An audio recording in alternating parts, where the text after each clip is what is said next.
जैसा कि आप सभी को ज्ञात है कि क्षेत्र में पहली बार ये गौ भागवत का बड़ा सफलतापूर्वक ये आयोजन किया गया है।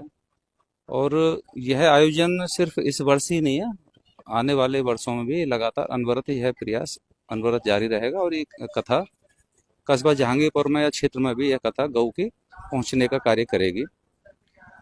इसमें जो कस्बे के गौ भक्तों ने, क्षेत्र के गौ भक्तों ने, गौ सेवकों ने जो सहयोग किया है वह प्रार्थनीय है। और मैं एएमबी लाइव के माध्यम से देश के हर उस व्यक्ति को जो गौ पालक हैं, जो किसान हैं, उन सभी से मैं ये आग्रह करूंगा कि आप सभी गौ के बारे में जानिए। जैसा कि बुजुर्गों ने कहा है और कहते हुए आए हैं कि गाय, गंगा और गायत्री पर हमारा ये सनातन धर्म टिका हुआ है। यदि गाय, गंगा और गायत्री का हम लोग संवर्धन संरक्षण नहीं करेंगे तो हम अपने आप को सनातनी कहलाने के हकदार नहीं होंगे। हमको ये चिंतन और विचार करना चाहिए। गाय में 33 कोटि देवता विराजमान हैं। गाय की महिमा अपरंपार है। भगवान विष्णु का जो अवतार हुआ था कृष्ण के रूप में, उस समय भगवान कृष्ण ने गौ की महत्वता को बताने के लिए स्वयं को गौपालक के रूप में दिखाया। और वह गौओं को चराने जाते थे। और उसके बाद में उन्होंने गऊ का मक्खन भी लोगों को बताया कि उसमें कितने गुण हैं।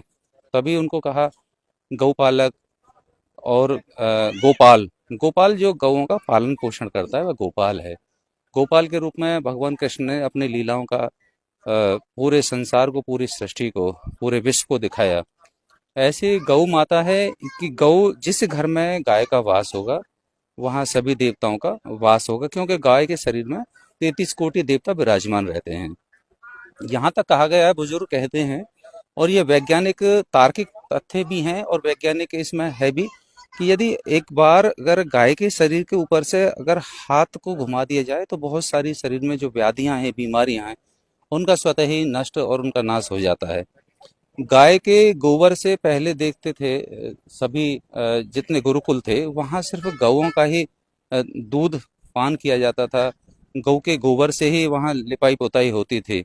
गाय के अंदर, गाय के चाहे गौमूत्र हो, चाहे गाय का गोबर हो, या गाय का जहाँ जिस मिट्टी पर गाय रहती है वह मिट्टी हो, वह पवित्र होती है, वह देवभूमि बन जाती है।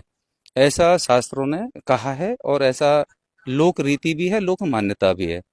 क्षेत्र में हमारे यहाँ बहुत गौशालाएं हैं। एक हसनपुर गांव है। हसनपुर गांव में हमारे एक बहुत ही अच्छे गौ सेवक हैं।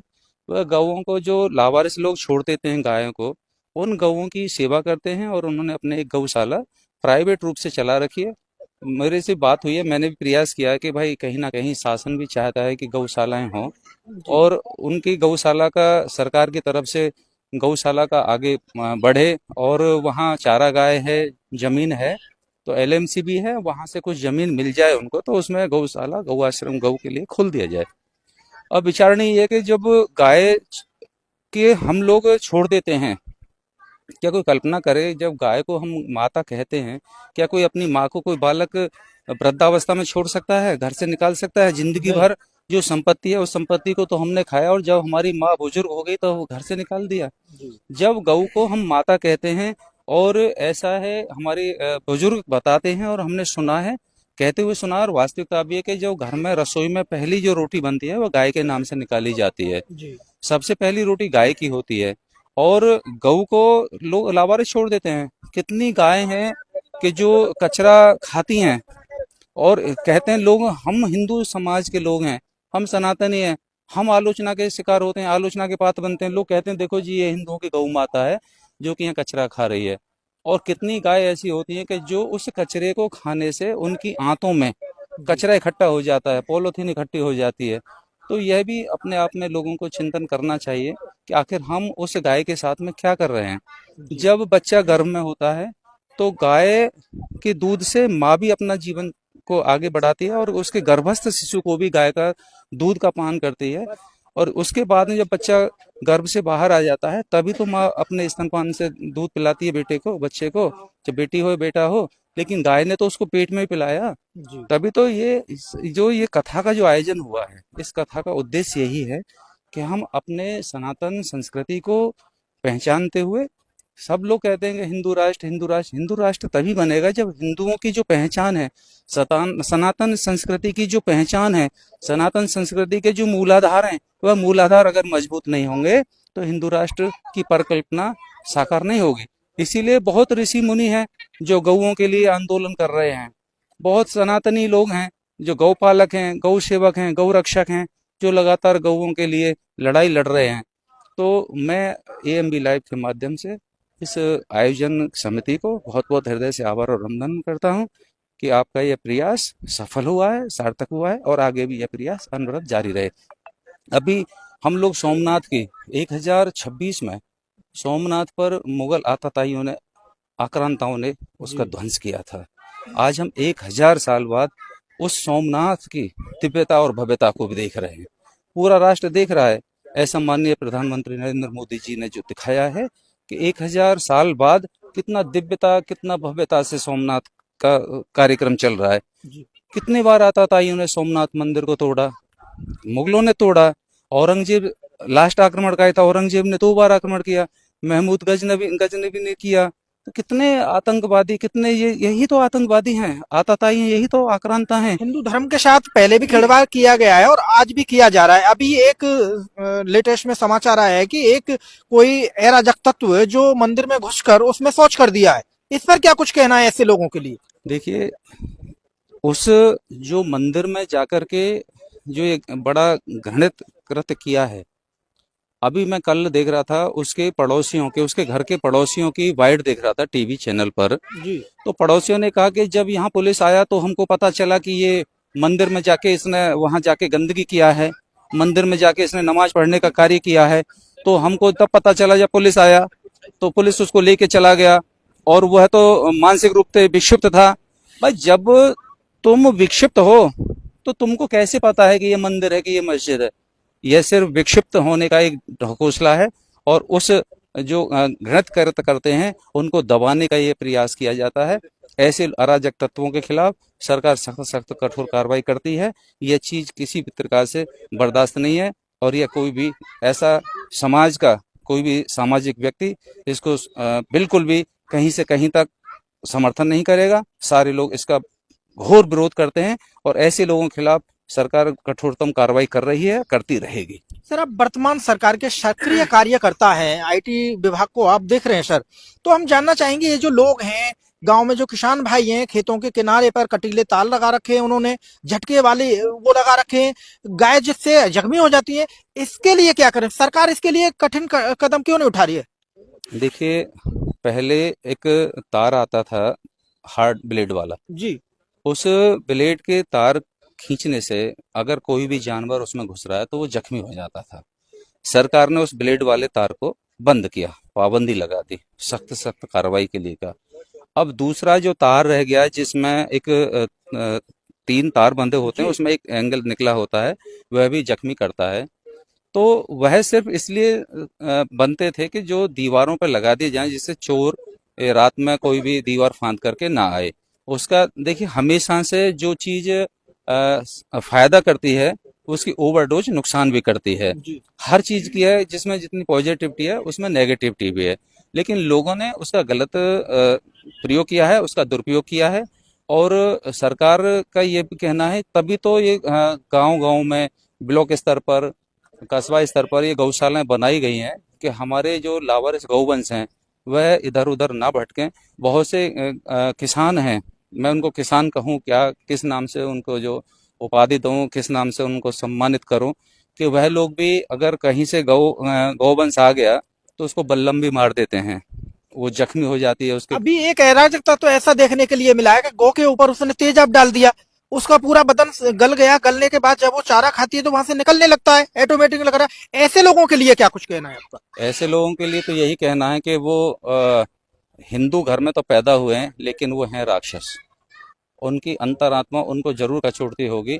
और यह भी बिल्कुल स्पष्ट है कि आप कोई भी गुनाह करके बेजुबान जानवर के साथ में आप कोई भी घृणित कृत्य कर दीजिए, यदि आप सोते होंगे तो आपकी अंतरात्मा आपको जरूर दोष देती होगी, आपको जरूर कचोटती होगी कि तूने गाय के साथ में बहुत गलत किया है। अरे आप डंडे से भगा दो भाई, प्यार से भगा दो। आखिर गाय तो किसी किसान के घर में ही होगी, किसी व्यापारी के घर में तो थी नहीं वो। हम लोग जब वो गाय का दूध देती है तब तक तो हमारे घर में है, और जब वो अवस्था से जीर्ण शीर्ण अवस्था में पहुंच गई तब घर से बाहर निकाल दिया। तो ये चीजें तो खुद ऐसे लोगों के खिलाफ क्या कुछ होना चाहिए, क्या कार्रवाई होनी चाहिए, जो जब दूध देती है, जब घर रखते हैं, उसके बाद उसे छोड़ देते हैं? क्योंकि साक्षात विष्णु के अवतार श्री कृष्ण भगवान यहाँ पर आए, उन्होंने अवतार लिया और उन्होंने गोपाल बन के गायों को यहाँ पर चरवाहे की तरह उन्होंने चुगाया। लेकिन यहाँ पर इंसान उनके साथ आज ऐसा वो व्यवहार कर रहा है कि दर दर भटक रही है। सरकार इतना खर्चा करती है, इतनी गौशालाएं खुली हुई हैं, उसके बावजूद भी ये रोडों पे घूम रही है। तो क्या होना चाहिए, क्या किया जाए, इसके लिए क्या कुछ समाधान है? अभी सरकार ने इस चीज के ऊपर एक सर्वेक्षण कराया है, वह आपके संज्ञान में होना चाहिए। वह सर्वेक्षण कराया कि किसके घर में कितने पशु हैं, उस पशु में कितने भैंसे हैं, कितने गाय हैं। यह भी एक सर्वेक्षण कराया, और उस सर्वेक्षण के बाद में वो लगातार अनवरत वो सर्वेक्षण चलता रहेगा कि कितनी गाय कहाँ थी, किसके घर में कितने हैं। अभी ये सर्वेक्षण हो जाए, पहला चरण है ये। उस चरण के बाद में अगला चरण होगा, और जो इस तरीका से गायों को घर से निकाल देते हैं या जंगल में घेर के उनके साथ में ऐसे अराजक तत्व उनको मारते हैं या जख्मी करते हैं, वह वास्तव में ही राक्षस हैं। वह जो इंसान कहलाने के काबिल नहीं है। उनको किस नाम से पुकारा जाए, उनके लिए नाम भी शायद छोटे पड़ जाएंगे। तो ऐसे दुष्ट हमेशा से रहे हैं, जब जब देवता रहे हैं तब तक दानव भी रहे हैं। वह मानव के रूप में दानव हैं। दोस्तों, जैसा कि आपने सुना है कि कस्बा जहांगीरपुर में प्रथम बार गौ भागवत की गई है। इससे मैं ये मानता हूं कि लोग जब सुनेंगे, उनके कानों तक यह एक मधुर वाणी जाएगी गाय के प्रति की हमारी जो गौ माता है उसमें 33 कोटि देवी देवता वास करते हैं। तो दोस्तों, इतना जो अत्याचार आज इनको सहना पड़ रहा है, इधर उधर भटक रहे हैं, हम सर्दियों में अपने कमरे के अंदर हीटर भी चला के एक अच्छी रजाई ओढ़कर हम सोते हैं, लेकिन ये गौ माताएं रोड पर भटक रही हैं, इनके लिए किसी प्रकार की कोई सुविधा नहीं है। सरकार भी बहुत मोटा पैसा खर्चा करती है, लेकिन उसके बाद भी कोई रिजल्ट निकल के नहीं आ रहा है। यहाँ पर एक भक्त हैं जिन्होंने गौ भागवत का यहाँ पर आयोजन कराया है। इससे भी अगर कुछ लोग कुछ सीख लें तो मैं मानता हूं हमारी गौ माता ज्यादा परेशान नहीं रहेगी और कुछ सुधार होगा। तो मैं ये भी जानना चाहूंगा सर, ये श्रीमद् भागवत कथा महापुराण का जो कराते हैं, तो उससे अधिक अगर गौ भागवत कराई जाए तो क्या कुछ असर पड़ेगा इससे? देखिए, भागवत चाहे भगवान श्री कृष्ण के जितनी भी हैं, श्रीमद् भागवत गीता है, कथा है, उसमें भी भगवान की लीलाओं का ही वर्णन है। और उनमें जो अवतार हमारे हुए हैं, उन अवतारी की ही कथाएं हैं। और इस गौ भागवत में सिर्फ और सिर्फ गाय माँ की व्याख्या है। गौ में कैसे हमको गौ पालक बनना चाहिए, कैसे गोपाल बन के गाय की सेवा करनी चाहिए, एक आदर्श, इन सब कथाओं का आयोजन और कथाओं के महत्व तभी है जब वह हमारे सामाजिक जीवन में धरातल पर उतरें। तो इसके माध्यम से लोगों को यही बताने का प्रयास किया गया है कि गाय को आप भाई अगर पाल नहीं सकते हो तो उसे धुतकारो भी मत। यदि आप अपने घर में नहीं रख सकते हो तो उसे कम से कम 2 रोटी सुबह तो दे दो। अगर आपके घर में 4 रोटी बन रही हैं, 4 में से 2 आपने खा ली, तो 2 को कम से कम गौशाला तक पहुंचा दो। आपके घर में आटा आप छानते हैं, आटे की भूसी निकल रही है, उस भूसी को गौशाला पहुंचा दो। आपके घर में शादी विवाह प्रोग्राम हो रहे हैं, वहां सामान बच रहा है, कम से कम उसको तो पहुंचा दो, जब कम से कम वो किसी के काम तो आए। और बहुत ऐसे लोग भी हैं, धर्मात्मा हैं, धर्म प्रवृत्ति के लोग हैं, कि वह अपने घर से भूसा भी देते हैं, 2-2 ट्रॉली 4-4 ट्रॉली भूसा पहुंचाते हैं गौशालाओं में। तो यह सबके जिम्मेदारी बनती है, मेरी भी नैतिक जिम्मेदारी बनती है कि मैं भी गौओं की सेवा में रहूं। मैं हमेशा, हमारे परिवार में हमेशा गौ रही हैं, आज भी हैं, और आगे भी हम गौओं को जरूर रखेंगे। बिना गाय के घर सनातन संस्कृति वाले के लिए तो घर है नहीं। अगर घर में तुलसी ना हो और गाय ना हो तो वह किसी हिंदू के घर के लायक नहीं होता। वह सनातनी तभी है जब उसके घर में गाय है और गंगा जल है और तुलसी का वास है। जिस घर में ये तीनों चीजें हैं वह गर्व से कह सकता है कि गर्व से कहो मैं हिंदू।